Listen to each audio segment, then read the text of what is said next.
ગુજરાતના ગણેશ બારૈયા 25 વર્ષના છે, પરંતુ જોવામાં તે 5 વર્ષના બાળક જેવા લાગે છે, કારણ કે તે વામનત્વનું શિકાર છે. તેમની લંબાઈ માત્ર 3 ફૂટ છે.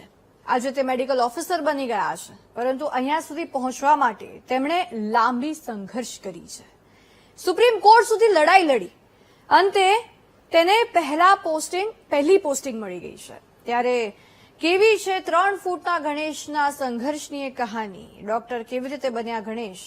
આવું જોઈએ.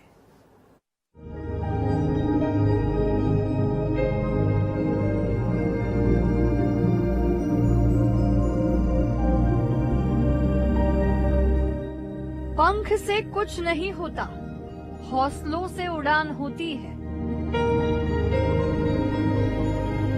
આ પંક્તિ ગણેશ બારૈયાએ સાર્થક કરી દેખાડી છે. તેમણે એ સાબિત કરી દીધું છે કે પૈસા કે પાવરથી કાંઈ નથી થતું.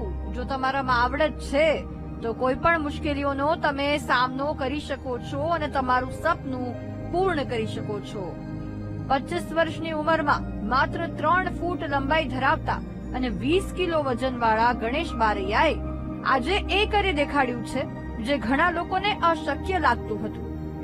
તબીબી પ્રેક્ટિસ કરવાના પોતાના અધિકાર માટે સુપ્રીમ કોર્ટ સુધી લડનારા આ નાના ડોક્ટરે ગુરુવારે મેડિકલ ઓફિસર તરીકેની તેમની પહેલી પોસ્ટિંગ શરૂ કરી. આ સાથે જ તેમના સંઘર્ષનો અંત આવ્યો. कि मेरे परिवार की बात करूं तो अभी सब बहुत ही खुश है और आपको बता दूं कि मैं मेरे परिवार में पहला डॉक्टर बनने वाला नहीं हूं. हमारे फैमिली में अभी 6 डॉक्टर और 4 फर्स्ट क्लास 2 ऑफिसर है. मेरे बड़े भाई डॉक्टर नरेश भाई बारैया जो अभी एमएस गायनिक कंप्लीट करके प्रैक्टिस कर रहे हैं. मेरे यंग ब्रदर सुरेश भाई बारैया जो अभी भावनगर के भावनगर में रेंज फॉरेस्ट ऑफिसर में पालिताना में पोस्टेड है. तो ऐसे हमारा फैमिली में हमारी फैमिली एजुकेटेड फैमिली है.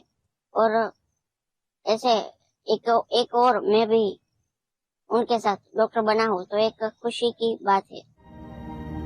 ગણેશ બારૈયાના સંઘર્ષ અંગે વાત કરવામાં આવે તો તે વામનતા સાથે જન્મ્યા હતા, જેના પરિણામે ગણેશને 72% ચાલવામાં પરેશાની થાય છે. ગણેશ જન્મથી જ વામનત્વનો શિકાર છે. શારીરિક સીમાઓ હોવા છતાં તેણે ધોરણ 12માં 87% મેળવ્યા. ત્યારબાદ તેણે ડોક્ટર બનવાના પોતાના સ્વપ્નને આગળ ધપાવ્યું. તેણે નીટની તૈયારી કરી અને પાસ થઈ ગયો. ગણેશે નીટમાં 233 ગુણ મેળવ્યા. તે ખૂબ જ ખુશ હતો, પરંતુ પછી કંઈક એવું બન્યું જેણે તેના સપના ચકનાચૂર કરી નાખ્યા. 2018માં સરકારે ગણેશને એમબીબીએસમાં પ્રવેશ આપવાની ના પાડી. ગણેશ ન્યાયની આશા સાથે સુપ્રીમ કોર્ટ પહોંચ્યો. આમ સુપ્રીમ કોર્ટે ગણેશની સ્થિતિને જોઈને નહીં, તેના હોસલાને ધ્યાને રાખીને આગળ વધવા કહ્યું અને ગણેશને મેડિકલ કોલેજમાં એડમિશન મળી ગયું. 4 વર્ષના અભ્યાસ અને 1 વર્ષની इंटर्नशिप કર્યા પછી गणेश डॉक्टर बनी गयो.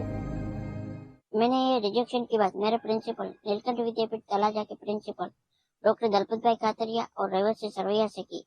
तो उन्होंने ये बोला कि हमने तुझे एक डॉक्टर बनने का सपना दिखाया है, तो हम उनको पूरा करने की पूरी कोशिश करेंगे.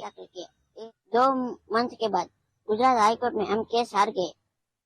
फिर उन्होंने सुप्रीम कोर्ट ऑफ इंडिया में केस दाखिल करने का डिसीजन लिया और सुप्रीम कोर्ट में केस दाखिल किया.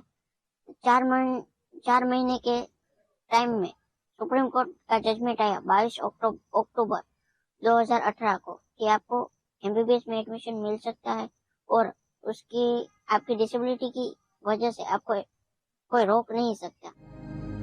હાલ ગણેશ સૌરાષ્ટ્રની સૌથી મોટી ગણાતી સિવિલ હોસ્પિટલમાં મેડિકલ ઓફિસર તરીકે ફરજ બજાવી રહ્યા છે. બોલિવૂડની બહુચર્ચિત 12th ફેલ ફિલ્મની સ્ટોરીને પણ પાછળ રાખી દે તેવી ગણેશની સંઘર્ષની આ કહાની છે. Bureau report, VTV news.